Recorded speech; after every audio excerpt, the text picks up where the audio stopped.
that we know and love doesn't exist anymore. Massive demographic changes have been foisted upon the American people. And they're changes that none of us ever voted for and most of us don't like. From Virginia to California, we see stark examples of how radically, in some ways, the country has changed. Now, much of this is related to both illegal and, in some cases, legal immigration that, of course, progressives love. Remember the old Democrats, maybe some of them that Ocasio-Cortez is referring to, they used to think that borders mattered. But the new activists believe enforcing immigration laws is essentially an ongoing human rights violation. Of course, they want to abolish ICE and so forth. Well, today we were reminded again of why our law has to be enforced, borders strengthened, and the wall built, loopholes closed, and sanctuary city policies ended once and for all.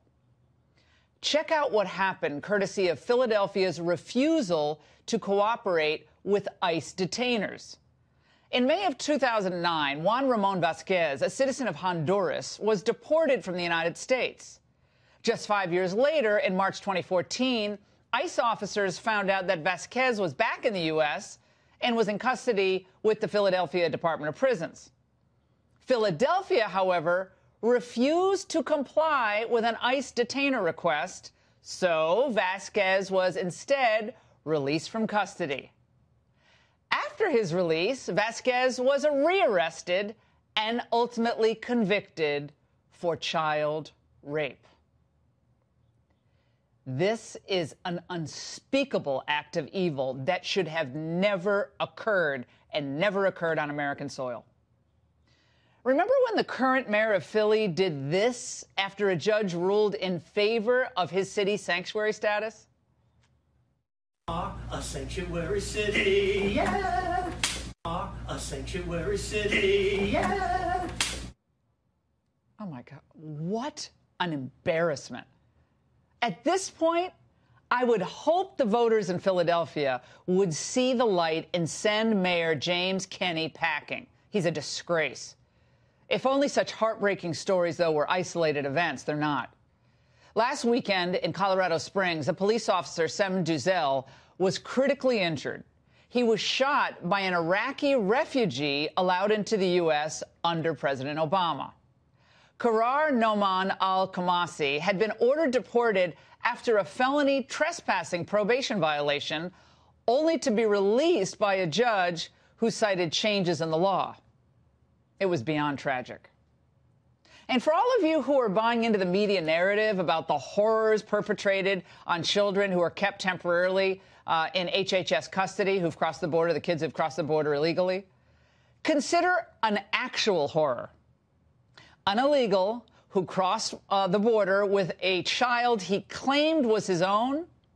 Well, that illegal adult turned out to be the child's rapist. Ramon Pedro showed up at a border crossing in Texas last April. He said he was traveling with his daughter, and he demanded entry into the U.S. Well, like thousands of other family units, they were processed and then released into the United States. It's called catch and release. Well, late last month, at a routine health screening, doctors discovered the girl had been sexually assaulted allegedly by him. And it gets worse. It turns out the young girl's mother knew that this coyote was a sexual predator, but sent her daughter with him anyway because the mother was promised ultimately later on a job. Who are these people? I mean, they're really smart. Mother of the Year award there. Now, well, who is going to make the argument that this poor, abused, and brutalized girl wouldn't have been safer in U.S. detention than with a rapist? And on my radio show today, I received this call from Travis from Nevada, who told of his own personal loss at the hands, again, of an illegal alien. My brother in April was killed by an illegal alien while he and his son and his girlfriend were out on a planned bike ride. His son was 9 years old, and oh my God, doing 60 miles an hour on a side street and hit him on his bicycle. the district attorney has said that he, confirmed that he isn't illegal. And Was there a lot of news coverage? I didn't see any news coverage of this story, and I track all these stories. No, not at all. Not at all. He's right. It's something the president, by the way, pointed out just a few months ago. The media doesn't talk about the American families permanently separated from their loved ones because Democrat policies release violent criminals into our communities. And if you're under the impression that these illegal crossings are somehow slowing down, well, new data released in the last 24 hours tells a very different story. Border Patrol apprehensions at the southwest border rose more than 70% year over year. Agents apprehended 31,303 people in July, up from 18,187 a year ago. And while it's good that they're being apprehended, we should, be a little bit alarmed, don't you think? That they feel like they're entitled to keep coming across the border. And by the way, there were 3,938 unaccompanied children apprehended last month.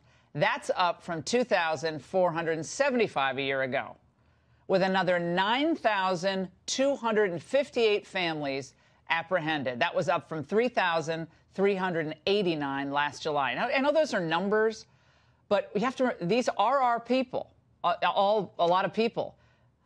It's a lot that this country has to process, and ultimately, most of them are released.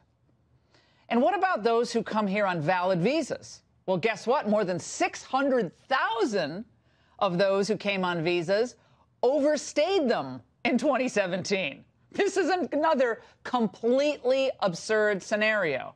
Everyone is gaming the system.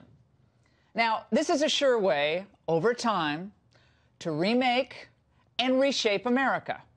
This is exactly what socialists like Ocasio-Cortez want, eventually diluting and overwhelming your vote with the votes of others who aren't, let's face it, too big on Adam Smith and the Federalist Papers. And as for those minivan driving women from the 1990s, well, newsflash, Alexandria, most of them are still alive and they vote. And I bet most of them don't like the lawlessness at the border and the crime it brings into our country. I have to believe that most American women are smarter than to fall into the socialism open borders trap. It's clear that we need a reset on the entire issue of immigration, illegal and legal. It's time that the president gives a formal address to the nation, preferably one from the Oval Office. He should lay out his agenda and the cost to the nation of not pursuing it. As he said before, merit-based legal immigration is fantastic, but what we have now is a complete farce, and we're all paying for it. Some, as you saw with those examples, more than others. The president can be so persuasive. So give us the whole truth, Mr. President, the good, the bad, and yes, the uncomfortable. This is a national emergency, and he must demand that Congress act now. There is something slipping away in this country, and it's not about race or ethnicity. It's what was once a common understanding by both parties, that American citizenship is a privilege, and one that at a minimum requires respect for the rule of law and loyalty to our Constitution. And that's the angle.